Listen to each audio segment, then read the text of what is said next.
கடலுக்கு மீன்பிடிக்க சென்ற தந்தை மகன் இருவரும் வலையில் சிக்கி இறந்த சம்பவம் கடலூர் பகுதி மீனவர்கள் மத்தியில் ஆழ்ந்த சோகத்தை ஏற்படுத்தியுள்ளது.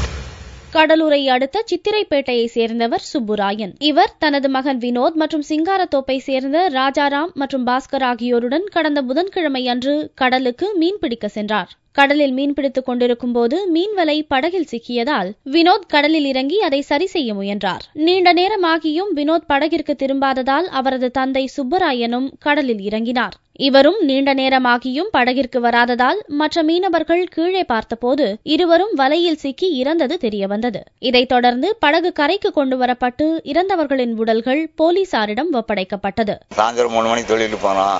அப்புறம் அங்கிருந்து கழிப்பு 4 மணிக்கு வலகலை போனோம். அங்கே வலகலப்பும் போது வரல மாட்டிக்கிட்டு அவர் பையன் கீழே இறங்கினாரு. கீழே இறங்கினதோட சரி இறங்கி வரும்போது வலையில் மாட்டிக்கிட்டாச்சு. வலை மாட்டாச்சு. நாங்களும் போய் வலையில் முழ முடியல. அதோட இங்கே வந்து ஃபோன் அடித்தோம்.